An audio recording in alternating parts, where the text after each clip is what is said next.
Bonjour à tous, bienvenue au Salon de la création reprise d'entreprise. Aujourd'hui, on va parler de la retraite du dirigeant d'entreprise. Donc, je vais me présenter auparavant. Alain Poirot, je représente AG2R La Mondiale, donc pour le marché du professionnel, donc les dirigeants d'entreprise, qu'ils soient artisans, commerçants ou professions libérales. Pourquoi AG2R La Mondiale aujourd'hui? Pour plusieurs raisons. En France, une entreprise sur quatre est cliente d'AG2R La Mondiale. AG2R La Mondiale aussi régit 70 conventions collectives, que ce soit en termes de retraite ou prévoyance. Et puis, ce qui est important aussi, on va le voir, un contrat sur quatre, qui est en contrat supplémentaire retraite, est signé donc à AG2R La Mondiale. Et puis, pourquoi aujourd'hui? Parce que de ce fait, AG2R La Mondiale est partenaire de la Chambre des métiers, des artisans, sur le pôle retraite et transmission d'entreprise. On va voir que, on va parler retraite. Effectivement, on peut se poser des questions sur la création d'entreprise. Pourquoi parler de retraite? On va voir que quand je choisis un statut, forcément, ça a un impact sur mes cotisations retraite, donc sur ma retraite future. Et quand je vais transmettre mon entreprise, va se poser plusieurs questions. Je transmets mon entreprise, je prends ma retraite, si j'ai l'âge, est-ce que j'ai l'âge légal? Est-ce que j'ai le taux plein? Combien j'ai? Est-ce que j'ai travaillé suffisamment? Et quelle sera ma retraite et quelle sera la retraite de mon conjoint une fois le plus tard possible que je suis décédé ou l'inverse. Voilà, donc toutes les questions-là qu'on peut se poser pendant son activité de la création à la transmission d'entreprise. Voilà, donc là, ce que je vous propose aujourd'hui, c'est de mieux connaître les régimes de retraite en France et puis de connaître aussi tous les leviers qui sont possibles. Vous allez voir qu'il y en a pas mal sur les leviers sur les régimes obligatoires. 2, sur les régimes complémentaires, donc régime obligatoire de base, régime obligatoire complémentaire, et 3, les leviers sur les régimes supplémentaires de retraite. Vous voyez, il y a trois compartiments, 3 piliers sur la retraite en France. Et donc, dans le but de quoi? D'améliorer sa retraite à moindre coût, voire de l'améliorer quasiment gratuitement, on va le voir dans certains cas. Et voilà, soit de la créer, d'être en conscience de ce que je fais pour ma retraite, de connaître les leviers pendant mon activité de la création à la transmission de ce que je peux faire et de ce qu'il est capable, de mon entreprise, pour pour savoir ce qui va se passer demain. Et en termes de transmission, je transmets mon entreprise, donc de connaître toutes les lois qui régissent la transmission d'entreprise et la retraite, qui est le pilier social, afin de connaître ce que je vais avoir et surtout derrière de pouvoir voir s'il y a des leviers pour améliorer cette pension-là. Cette pension-là qui va quand même, c'est un tiers de ma vie. Donc, voilà, c'est quand même important de savoir ce qui va se passer sur un tiers de sa vie, surtout que là, une fois qu'on est en retraite, on n'a plus beaucoup de leviers pour agir, pour améliorer celle-ci. Donc, ici, voilà le plan de la Réunion. On va faire bien connaître la retraite en France. On va faire un constat. Après, voilà, deuxièmement, c'est les questions qu'on se pose, que le dirigeant d'entreprise se pose, de la création à la transmission. Et puis, connaître les règles du jeu pour les optimiser. Alors, les règles du jeu, voilà, c'est les règles de la retraite en France. Bien que on voit, vous savez, celle-ci, on est en plein débat sur la réforme des retraites. Là, on va changer de paradigme sur la retraite. Donc après, là aussi, au-delà de dire voilà ce qui va se passer demain, vous allez voir que la nécessité, c'est la nécessité d'avoir un suivi permanent au niveau de la retraite, puisque à chaque réforme, il y a des opportunités. Et à chaque loi de finances, quasiment, ben voilà, il y a des opportunités à saisir, que ce soit sur les régimes obligatoires, 100 ans, ou sur les régimes supplémentaires. Donc, on fera une petite synthèse et une conclusion, et ben, je répondrai à vos questions. Voilà, je réponds à vos questions. Voilà, si dans le cours du diapo, si j'y réponds pas, c'est que je sais que je vais y répondre à un moment donné, et sinon, je répondrai à la fin du diaporama. Voilà. Ici, bah alors, quelques chiffres, hein, voilà, on va vite passer sur le constat de la retraite en France, mais c'est plus pour vous dire, voilà, si on dit qu'il y a des réformes qui sont qui se succèdent en France, des réformes de retraite, c'est parce qu'on a un problème générationnel, c'est-à-dire que la retraite obligatoire en France, hein, c'est de la solidarité intergénérationnelle, c'est-à-dire que les cotisants, je travaille, je cotise pour la retraite et je paye pour ceux qui sont en retraite actuelle. Et ben, on va regarder, mesurer le nombre de cotisants par rapport au nombre de retraités, et donc s'il y a équilibre. Et voilà, c'est là, donc le nombre de retraités, au-delà du nombre de retraités, il y a deux paramètres en prendre en compte. Effectivement, c'est le nombre de cotisants avec le nombre de retraités. Mais le deuxième paramètre aussi, hein, je vais enfoncer une porte ouverte, c'est la durée de cotisation et sur la durée de temps que je suis en retraite. Et si j'ai les deux paramètres-là qui sont équilibrés, je n'ai pas de problème en retraite. Or, on va voir que sur ces deux paramètres-là, il y a des équilibres. Je prends sur le premier diapo, vous voyez l'espérance de vie en violet en 1960. Vous avez à droite à la naissance, à gauche au centre à la naissance et à droite à 60 ans. Donc, femmes et hommes, on voit qu'on a gagné quand même entre 7 et 8 ans d'espérance de vie entre 1960 et 2013. Donc, les chiffres font que on va encore gagner en espérance de vie. Alors, même si aujourd'hui, certains disent que ça plafonne, on a quand même, effectivement, on est dans une période un peu particulière. Mais même, moi, j'ai les derniers chiffres là.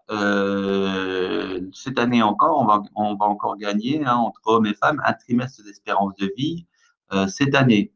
Donc, en 2015, hein, les chiffres disaient qu'une fille qui naît en 2015 a une chance sur deux d'être centenaire. Donc, forcément, on va augmenter le temps de pension. Donc, faut bien trouver cet argent-là quelque part, hein. C'est le problème de la retraite. Donc, les différentes réformes, hein, au-delà d'aller voilà, d'aller dans le détail de chaque réforme, on voit qu'il y a eu plusieurs réformes, hein, 93, 94, 96, premier jet de la loi Veil, etc. On joue sur en fait, on joue sur les plusieurs paramètres. La durée de cotisation et l'âge où je prends ma retraite. Et puis aussi bah, la valeur de la pension que je donne, hein, voilà. Donc, on a joué sur les trois critères-là tout au long des années. Ici, voilà, donc le diapo suivant. Ici, voilà, le diapo, je me suis permis voilà, de mettre ce diapo-là. Voilà, c'est la synthèse, hein. En fait, la synthèse, voilà, on va s'arrêter juste 2 minutes sur le diapo-là. C'est vous montrer, hein, au-delà voilà, des réformes, voilà, finalement, les réformes, OK, mais qu'est-ce que ça donne? Là, c'est les chiffres. Vous avez à gauche, donc vous avez de quoi est faite une retraite, hein, et sur les régimes, vous êtes soit salarié, soit travailleur non salarié. Je suis travailleur non salarié.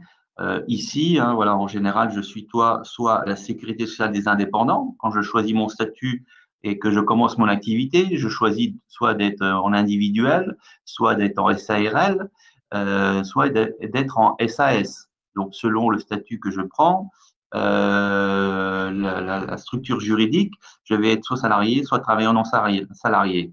Et si je suis donc travailleur salarié, ben, je vais cotiser sur le régime de base de la retraite en France et j'ai un régime complémentaire. Donc, le régime complémentaire qui est le régime Agirc-Arrco.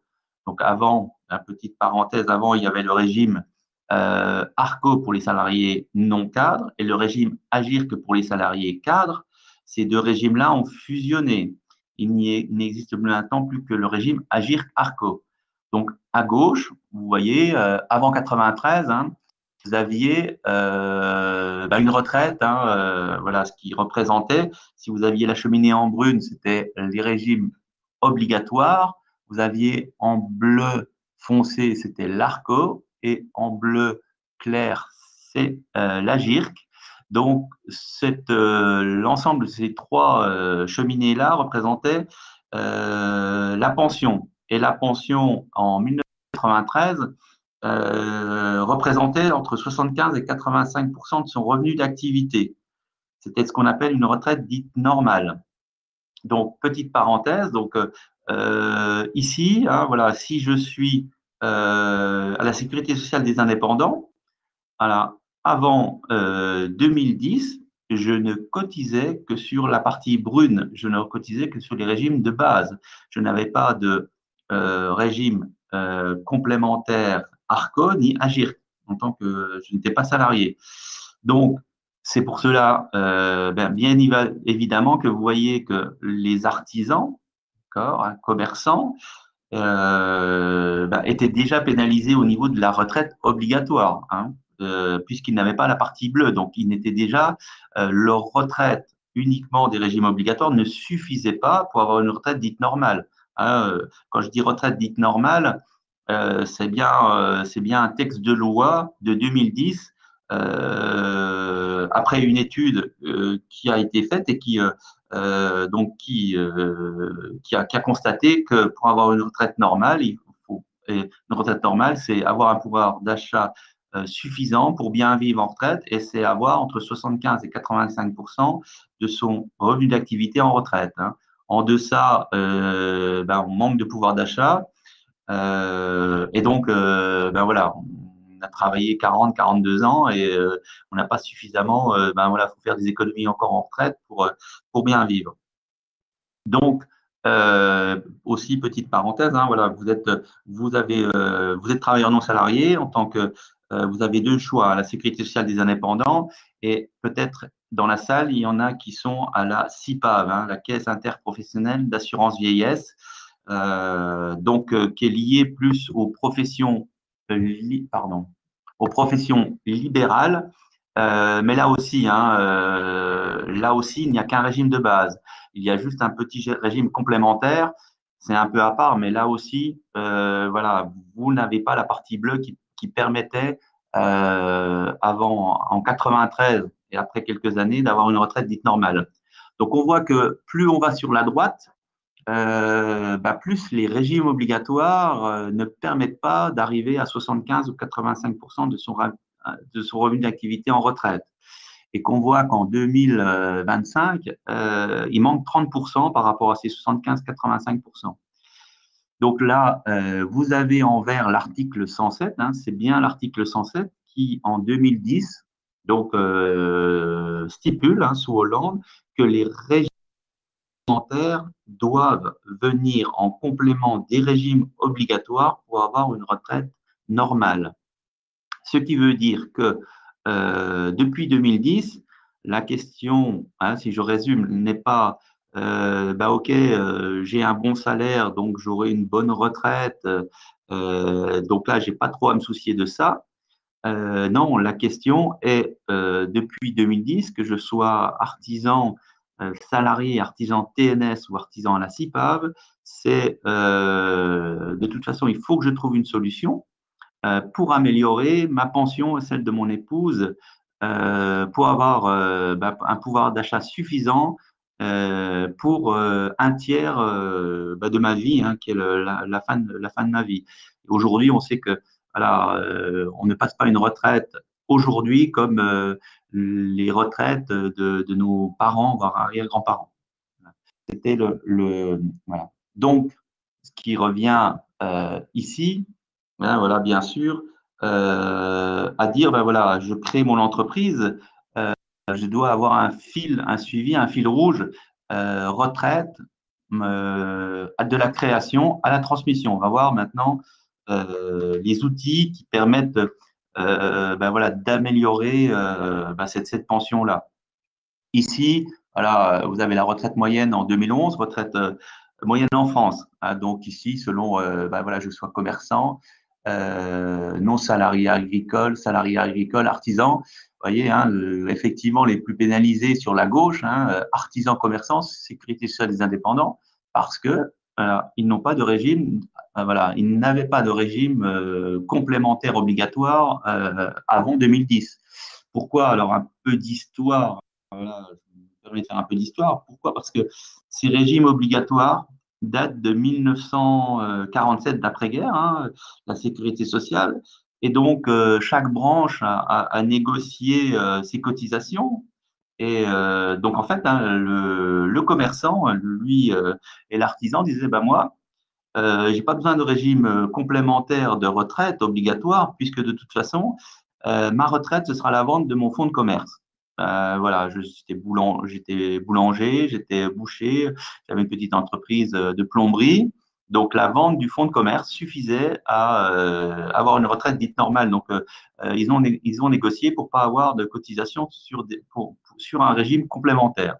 Hein, alors, évidemment, hein, voilà, 40 ans après, 50 ans après, bah, vous voyez que la vente d'une boucherie, la vente d'une boulangerie, bah, voilà, aujourd'hui, quelle que soit l'entreprise, hein, on voit que maintenant aussi les professions libérales, hein, si on va un peu plus loin, aujourd'hui, voilà, on a une certaine valeur d'une entreprise, mais on ne sait pas dans 10 ans, 15 ans, quelle sera la valeur de mon entreprise. Et donc là, ça rejoint un peu le fil de, de ce salon-là. Hein. Donc, j'ai un outil qui est mon entreprise. Eh bien, comment je fais? Quels sont mes dispositifs pour améliorer ma retraite ou connaître les subtilités ou les astuces pour éviter de perdre de l'argent ou du pouvoir d'achat en retraite. Encore une fois, hein, voilà, c'est pas forcément une obligation, hein, puisque on peut très bien aussi ne rien faire, etc., et puis se débrouiller autrement. Mais voilà, l'idée, c'est d'appréhender, de connaître les régimes obligatoires et supplémentaires pour, de toute façon, voilà, une fois qu'on a tous les éléments en main, c'est quand même là qu'on peut anticiper. Une fois qu'on anticipe, en général, voilà, on est toujours gagnant. Hein. Voilà, en tant que dirigeant d'entreprise, je ne vais pas voilà, vous apprendre le fait que si on a toujours un coup d'avance, voilà, on peut toujours plus facilement rebondir. L'idée sur la retraite, c'est la même chose. Même donc ici, voilà, préparer sa retraite en tant que chef d'entreprise. Au-delà de ça, on va voir la préparer. Effectivement, je crée mon entreprise. Oui, de toute façon, je vais cotiser pour la retraite. Donc, de toute façon, je vais préparer ma retraite. Et on va voir que même je crée mon entreprise, il y a quand même des questions qu'il faut se poser. Et puis, il y a même une veille où vous allez voir, je vais vous expliquer ce qui m'est arrivé hier soir et vous comprendrez que finalement, même je crée une entreprise, c'est important, intéressant quand même de connaître où vont mes cotisations, qu'elles soient à la sécurité sociale des indépendants ou à la sécurité sociale et au régime Agir Carco. Donc, on va parler aussi, voilà, je vais vous donner un verdict sur la reversion aujourd'hui pour son conjoint. On va parler de décote, de surcote. Hein, aussi, là, plutôt, aujourd'hui, effectivement, je crée mon entreprise. Bon, c'est loin. Je suis à 30 ans de la retraite. Voilà, vous me dites que je suis en décote ou en surcote. Bon, voilà, pas grave. J'ai encore des leviers pour agir, effectivement. Par contre, voilà, si je suis prêt de cette retraite-là et que je vais transmettre l'entreprise, on va voir les questions qu'on peut se poser. Hein. Par exemple, on va répondre à la question, j'ai 62 ans, voilà, je transmets mon entreprise. J'ai un acheteur, là, voilà, il vient, il me dit, bah, OK, je rachète, on est d'accord, je rachète mon entreprise. Là, répondre à la question ne serait-ce que combien je vais avoir de retraite, c'est quand même important parce que déjà, est-ce que la vente issue, la vente de mon entreprise va me permettre de subvenir à mes besoins tout au long de ma vie? Et puis derrière, ben voilà, combien j'aurai au niveau de ma retraite, celle de mon conjoint. Est-ce que j'ai une retraite avec décote, sans décote? Et c'est là qu'après la question qu'on peut se poser, ben, j'ai une décote, comment je peux faire pour améliorer, puisque je prends ma retraite, je vends mon entreprise, pour améliorer et ne plus avoir de décote? Est-ce que, ben voilà, on va parler de racheter les trimestres. Est-ce que si je rachète des trimestres, je peux améliorer cette pension-là? Et si je les rachète, à quel coût? Est-ce que c'est intéressant? Vous voyez? Et puis aussi dans la notion, hein, vous l'avez peut-être vu cette semaine ou vous allez le voir, je cède mon entreprise, je vends mon entreprise, c'est intrinsèquement ou c'est assez lié, rapproché à la transmission d'entreprise, puisque je cède mon entreprise, j'ai 2 ans jour pour jour pour vendre, pour prendre ma retraite. Je vends mon entreprise. J'ai 2 ans jour pour jour pour prendre ma retraite et j'ai des exonérations sur la plus-value de mon entreprise.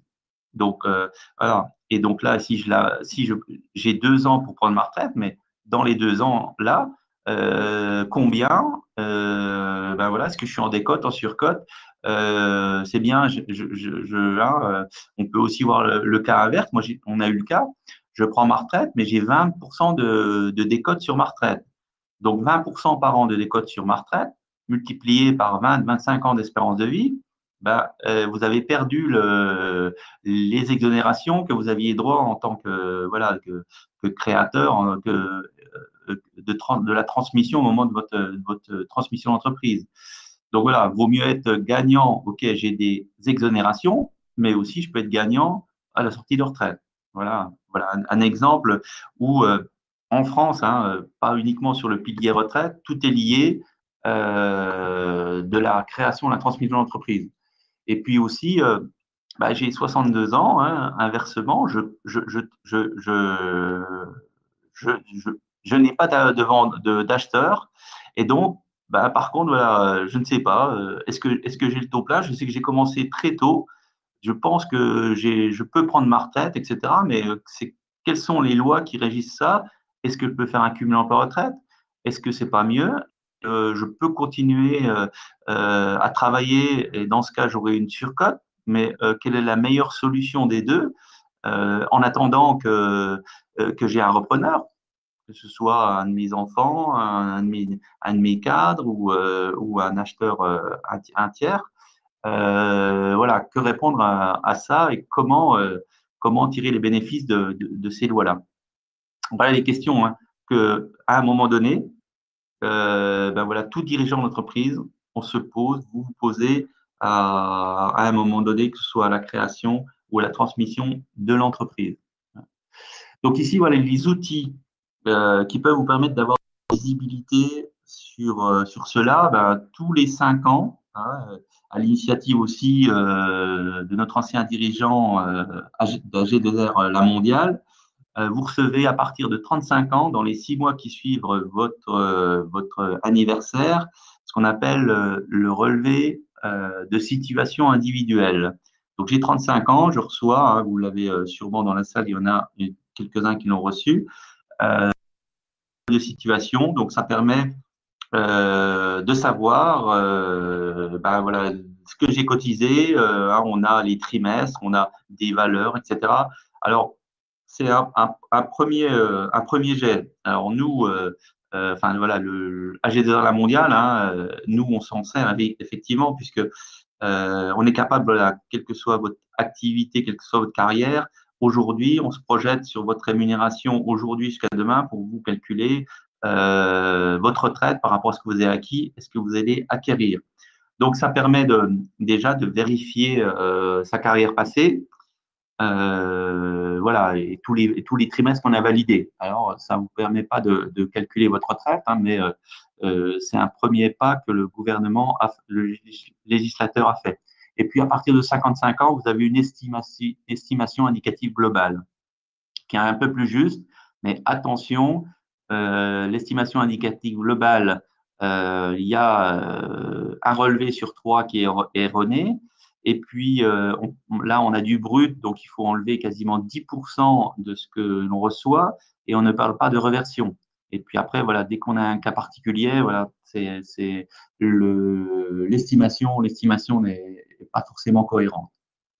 Ici, mais voilà, c'est un outil. Après, juste pour vous parler sur le diapo là, sans entrer trop dans la technique, mais c'est la règle mathématique du calcul d'une retraite de base en France pour vous montrer que aujourd'hui, hein, voilà, on entend, bah oui, c'est bien si je suis salarié au régime de la sécurité sociale des indépendants ou alors à la MSA. Hein, vous avez le SAM ou le RAM, alors c'est le salaire annuel moyen ou le revenu annuel moyen. Donc, on prend les 25 meilleures années. Là, je prends les 25 meilleures années, donc plafonné au plafond de la sécurité sociale. Donc, aujourd'hui, le plafond, je l'arrondis il est à 41 000 euros. Donc, si je prends mes 25 meilleures années, donc si j'ai fait les 25 ans au plafond de la sécurité sociale, donc c'est 41 000 euros le premier chiffre, fois le taux. Le taux, c'est la pension, ben on dit 50%. OK, c'est 50%, mais 50% si quoi? Si vous avez en dessous, si j'ai travaillé aujourd'hui 43 ans. Donc, si j'ai 43 annuités de cotisation, alors voilà, euh, c'est 43 ans de trimestres validés. Alors, validés, y compris donc certains trimestres au chômage et y compris les trimestres pour naissance d'enfants ou enfants élevés. Donc, si j'ai 43 ans, donc ça, c'est le deuxième chiffre. Et on multiplie ça, alors un peu compliqué, vous voyez, vous avez aussi sur la durée d'assurance divisée par la durée de référence. La durée d'assurance, bah, c'est le nombre de trimestres que j'ai validé divisé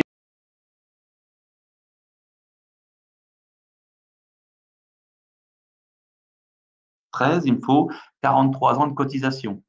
Donc, il faut que j'ai, il faut que j'ai 43 sur 43. Une fois que j'ai 1, j'ai 50% à gauche. Et donc, j'ai 50% de 41 000 euros.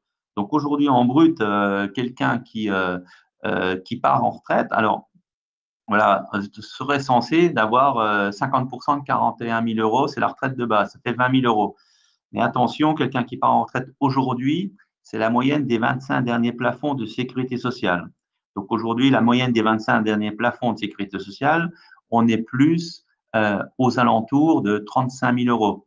Donc, si aujourd'hui je pars en retraite et que j'ai cotisé, j'ai fait toutes mes années et que j'ai cotisé au plafond de la sécurité sociale, le maximum que je puisse avoir, hein, donc c'est 35 divisé par 2, je suis plus aux alentours de 15-17 000 euros de retraite de base, donc maximum. Sachant que, hein, voilà, comme je vous l'avais dit, pour tout ce qui est sécurité sociale des indépendants, il n'y a pas aujourd'hui, depuis 2010, donc la plupart, si je pars en retraite aujourd'hui, donc ma carrière quand même, je n'ai pas cotisé, ou la plupart de ma carrière, je n'ai pas cotisé sur les régimes complémentaires. Donc ce qui veut dire que je pars en retraite avec 17 000 euros maximum par an, sous condition que j'ai eu, vous voyez, 25 années au donc, voilà. Donc, des critères quand même qui sont bah oui, assez restrictifs. Hein. Vous avez, faut que je sois 25 ans au plafond et aujourd'hui 43 ans de cotisation. En dessous, bah, vous avez, voilà, hein, certains voilà, le savent, je ne peux prendre ma retraite aujourd'hui. L'âge légal, c'est 62 ans. Mais, donc, je peux prendre ma retraite à 62 ans. C'est ce qu'on appelle l'âge légal. Après, donc ça ne veut pas dire que j'ai l'âge au taux plein, mais je peux quand même prendre ma retraite avec, on va parler de décote ou surcote. Et puis après, l'âge taux plein, c'est 67 ans. Si à 67 ans, même s'il me manque des trimestres, j'aurai le taux plein. Et voilà le chiffre du bas. Donc ça, c'est les règles du jeu d'aujourd'hui au niveau de la retraite. Après, on va voir certaines exceptions. Donc après, voilà, là, on passe hein, les différentes réformes pour arriver à 172 trimestres, donc 43 ans de cotisation si je suis né après 1973. Et on va voir que là, voilà, ce qui est en train de se préparer, la retraite unique en France, va modifier cela, puisqu'on va avoir un régime en points. Ici, Donc après, on va parler un peu, voilà, pour remettre un peu les choses au point, on va parler de la reversion en France. La reversion n'existe que si je suis marié. Hein, voilà, si j'ai été pacsé ou en concubinage, il n'y a pas la reversion n'existe pas en France à ce jour. Hein. Et après, donc, comment se passe la reversion? La reversion se passe hein, aujourd'hui, divorce, mariage, divorce, remariage, se passe au prorata des années de mariage. Donc, voilà, si j'ai été marié 2 fois 20 ans, donc je vais, ma reversion, qui est aux alentours, hein, vous voyez, de 50%, 50 à 60%, 54% sur les régimes de base, 60% sur le régime complémentaire. Donc, je vais partager, si j'ai été marié 2 fois 20 ans, je vais partager ma reversion. Hein. Je suis en retraite le plus tard possible. Ma première épouse aura la moitié de ma retraite et la deuxième aura la moitié de ma retraite. Hein. C'est ça que ça veut dire, les prorata des années de mariage. Donc, après, il y a des conditions. Voilà, je vous donne les retraites, enfin, les conditions générales. Après, c'est aussi pardon, soumis, alors depuis quelques années, hein, à condition de ressources. Je m'explique, si vous avez à gauche, si je suis une personne seule et si je suis en ménage. Ben, effectivement, je suis en retraite, moi, je décède, j'étais marié, donc mon conjoint, le conjoint survivant, ça marche dans les deux sens. Si elle a un revenu annuel, hein, vous voyez, de 19 989, supérieur à 19 989, la retraite, donc la reversion sera suspendue. Alors, les 19 989, c'est bien de la ressource. S'entend comme ressource, ma retraite plus mon foncier, mes revenus immobiliers.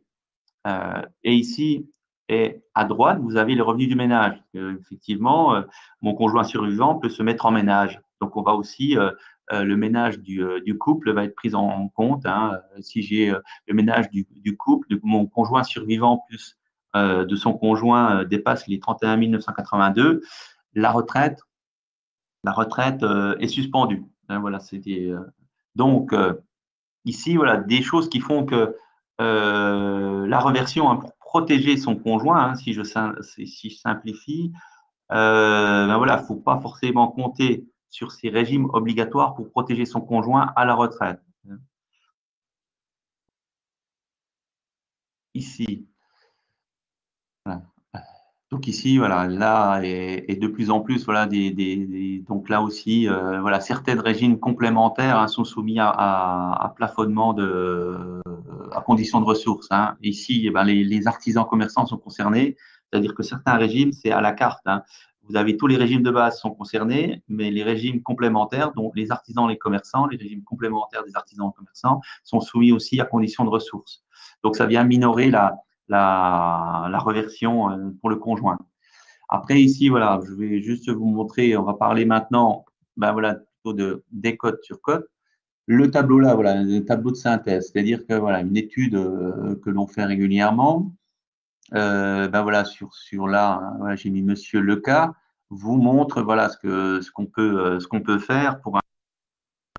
Et vous voyez que cet exemple-là, la personne à 62 ans, voilà, en dessous euh, a un net par mois, un net imposable de 1780. Et puis après, ben voilà, si elle part à 62 ans, elle part avec 1780 euros par mois. Après, si elle travaille un an de plus, hein, qu'elle part à 62 ans, avec, ben voilà, en continuant à travailler un an, elle part avec 1942 euros.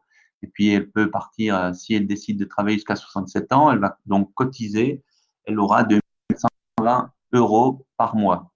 Donc, vous avez le total par an et le total en dessous par mois. Et au-dessus, hein, en rond vert, vous avez le système. Hein, voilà, vous avez les régimes alignés, les régimes de base et les complémentaires. Donc, c'est les régimes obligatoires.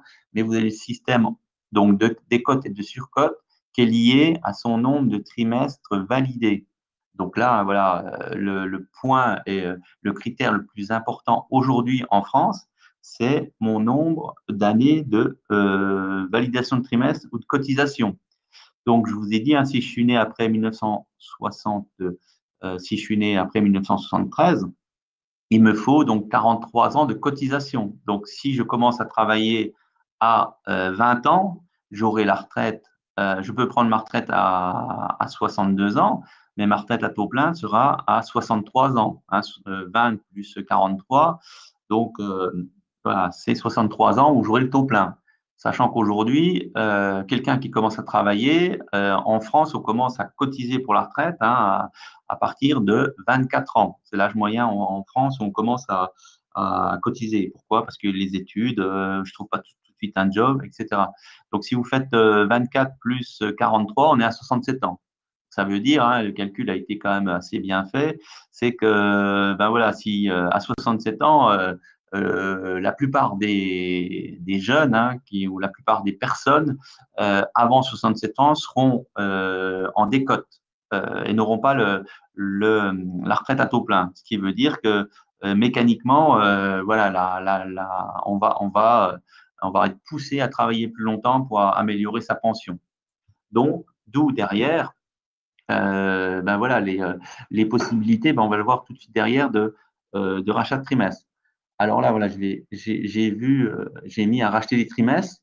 C'est l'objectif aussi du droit à l'information, hein, le groupement interprofessionnel Info Retraite. Hein, c'est ce que vous recevez tous les 5 ans, le relevé individuel de situation. Et ici, attention, on le reçoit en général. Ben voilà, moi je le vois régulièrement. Les gens, oui, c'est normal. Je reçois quelque chose, hein, c'est une lettre verte, voilà, avec un nombre de trimestres, des valeurs dessus, mais j'ai rien de plus. Donc en général, je le mets de côté. Et puis voilà. Et par contre, hein, regardez ce qui est souligné. Voilà, c'est pas anodin. Hein. Si je le reçois, c'est bien éviter aux assurés de perdre de droits en les informant suffisamment en avant pour leur permettre de vérifier. Donc en fait, c'est à l'assuré de vérifier ce relevé de situation pour savoir s'il est cohérent. Et ben voilà, pour en voir souvent, régulièrement, il y a souvent des erreurs. Hein. Voilà, on est dans un monde où voilà, il y a un décalage, les tuyaux ne se mettent pas forcément en phase même au niveau informatique. Donc, la vérification est à la charge de l'assuré. Donc, c'est pas anodin voilà, de recevoir ça et de le prendre pour argent comptant. Il faut bien regarder voilà, si j'ai mes trimestres, tous mes trimestres de validés et si j'ai mes points derrière qui correspondent à la valeur de ce que j'ai touché. Pas toujours facile. Après, voilà, donc ici, ça rejoint ici, ben j'ai des différentes solutions pour améliorer mon régime obligatoire, que je sois en création d'entreprise ou en transmission d'entreprise. Je peux racheter des trimestres, vous voyez, pour conjoint collaborateur. Alors, hein, on pense qu'il y a une sorte de rachat de trimestre, mais il y en a plusieurs. Il y en a une petite dizaine.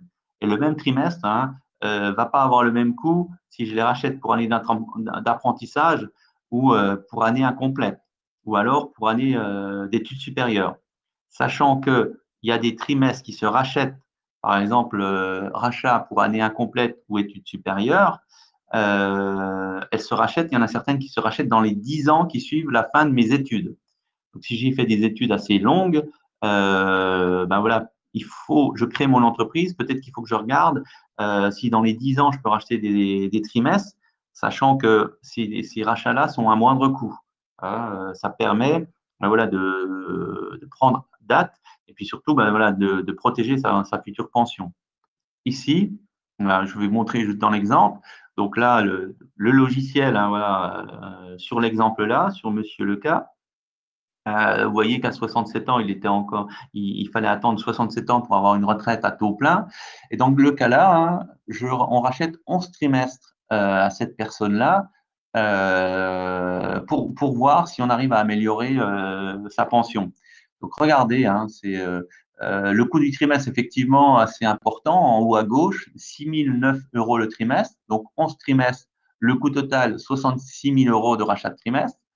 Le gain fiscal, parce que c'est déductible socialement et fiscalement. Alors, attention, fiscalement, oui, socialement, dans certaines conditions.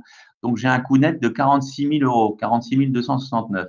Ça, c'est mon coût net. Par contre, qu'est-ce que ça me rapporte? Ben forcément, ça va me rapporter de la retraite en plus, puisque j'annule 5% de décote par an, donc quasiment 3 ans, donc j'améliore quasiment de 15% ma pension. Donc j'ai en haut à droite, j'ai une retraite avant rachat et une retraite après rachat. Donc j'enlève le gain de retraite brut et j'ai un gain de retraite net de 3520. Donc ici, 3000, ça me rapporte 3520 et ça me coûte 46 000. Ben, si je prends ma retraite à 62 ans, donc j'ai un délai d'amortissement de 13 ans.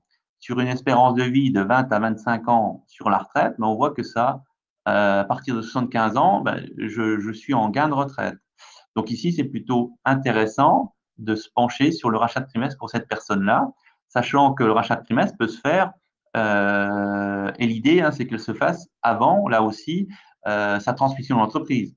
Je transmets mon entreprise, je regarde si je peux racheter des trimestres, et donc là, vous voyez, je rachète mon entreprise, je rachète mes trimestres, et donc j'optimise ma pension obligatoire, et je peux vendre mon entreprise en optimisant mes régimes obligatoires. Donc, voilà, c'est pas anodin, hein. Ici, puisque la différence, voilà, elle est par rapport, hein, à ce cas-là de 400, 450 euros par mois, donc de retraite supplémentaire à 62 ans.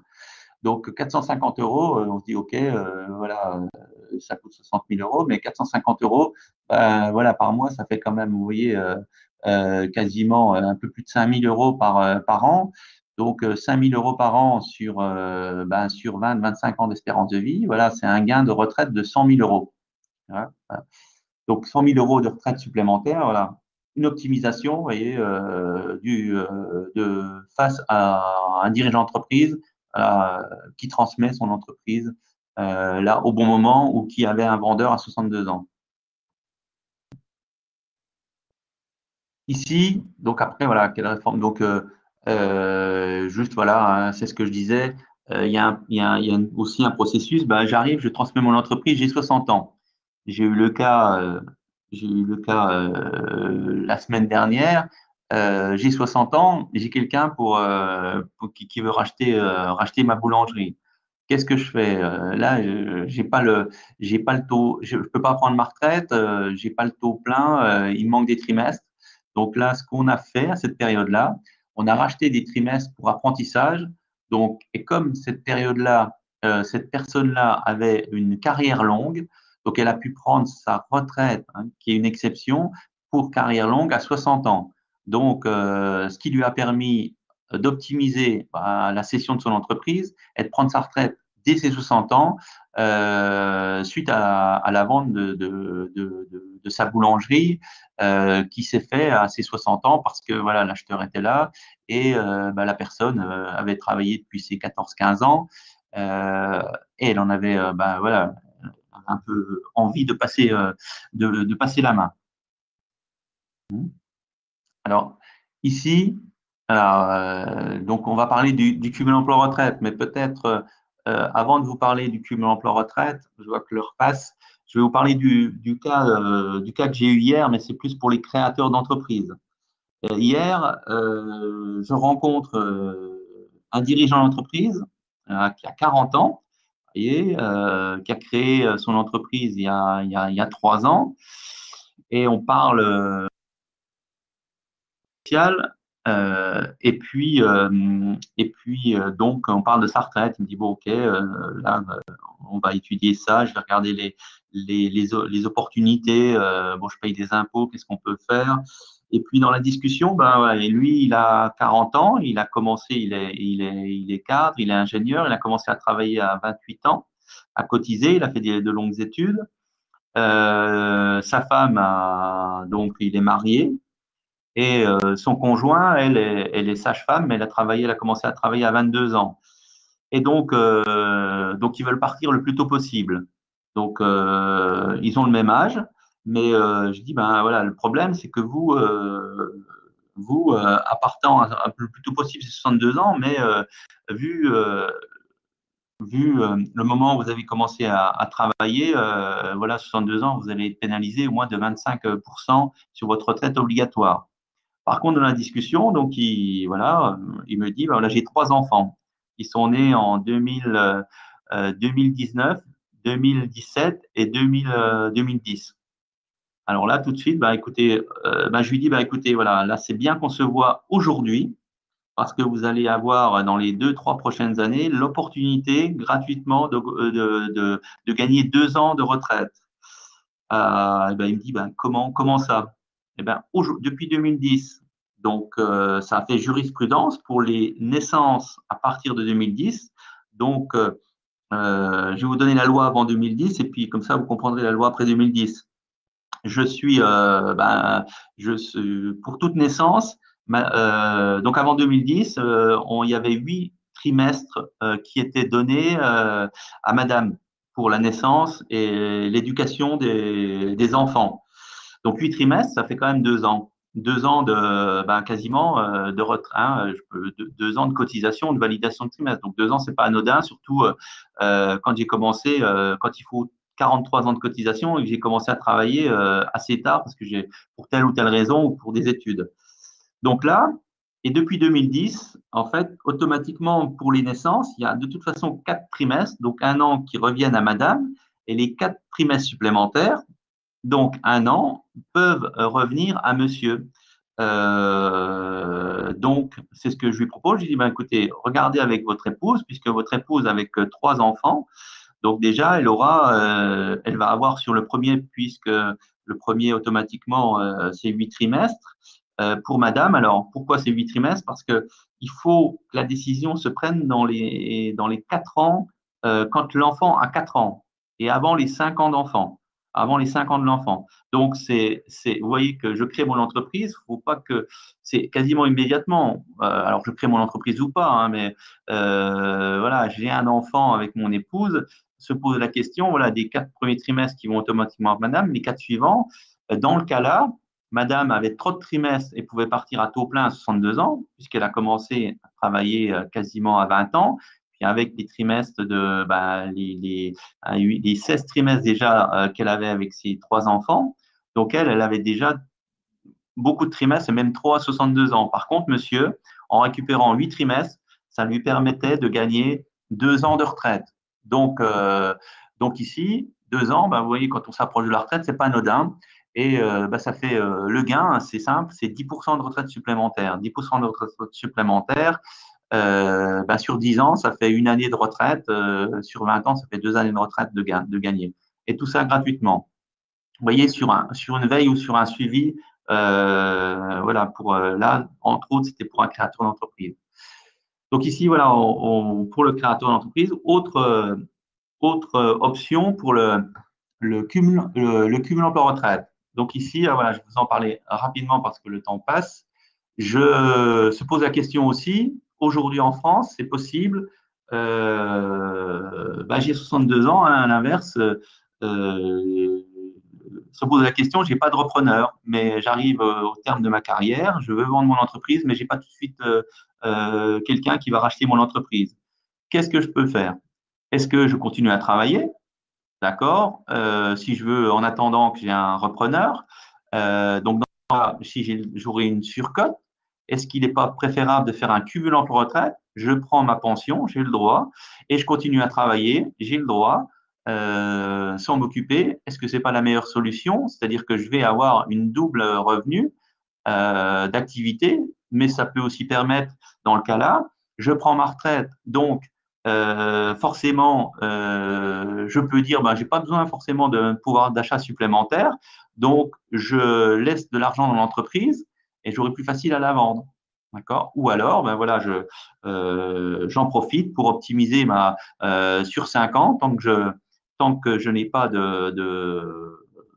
d'acheteurs, d'optimiser ma retraite que je vais prendre à 67 ans. Donc, tout l'argent, ma retraite, je la mets de côté pour gagner, pour avoir un capital que je vais récupérer 5 ans après.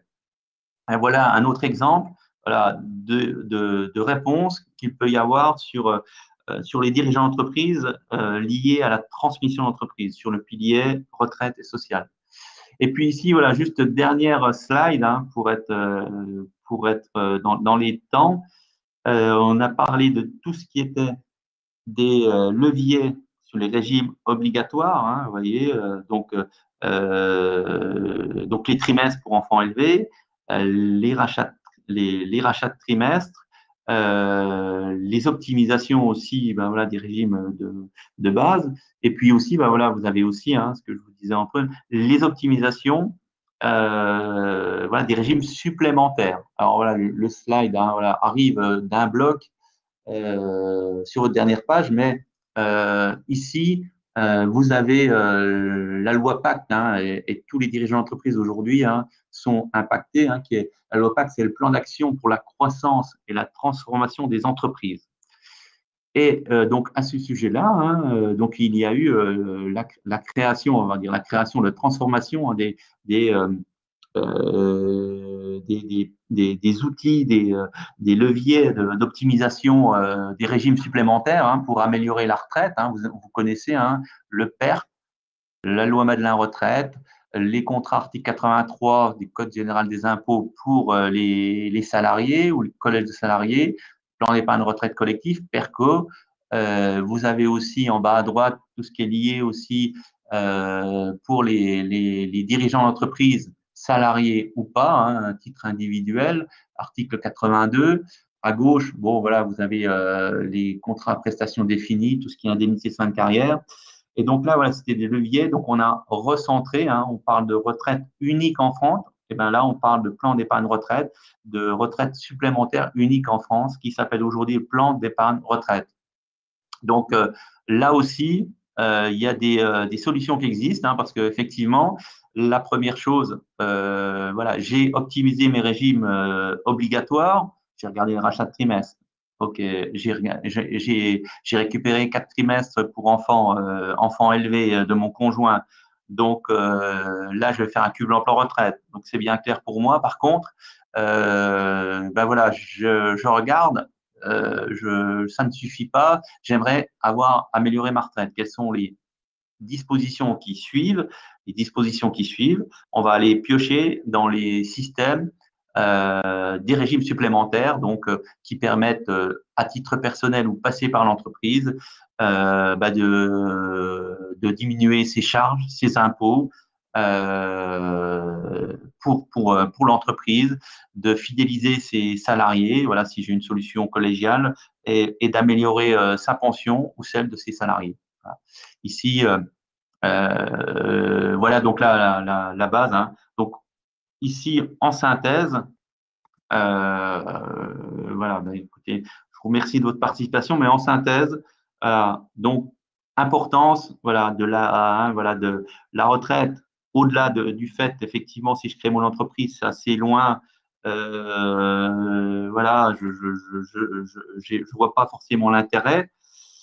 Mais voilà, quand j'arrive à 55, 55, 56 ans, euh, et là, voilà, ici, je pense que tout le monde le sait, ou ceux qui s'en approchent, voilà, moi je le vois, je suis tous les jours, j'ai les cas là. Bah, voilà, quand on se penche sur sa retraite, quand on peut gagner 1 an, quand on peut optimiser sa retraite suite à une transmission, voilà, bien souvent on se dit, bah mince, voilà, j'aurais su avant, j'aurais pu optimiser.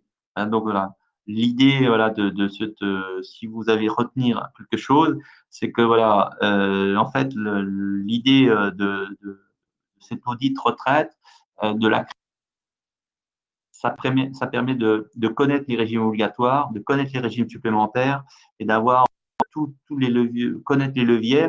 Et puis, éventuellement, ben, une fois que je les connais, je fais ou je fais pas, mais ça me permet voilà, de choisir ou, ne pas, ou de faire ou ne pas faire les optimisations qui arrivent que je sois de ma création à la transmission d'entreprise.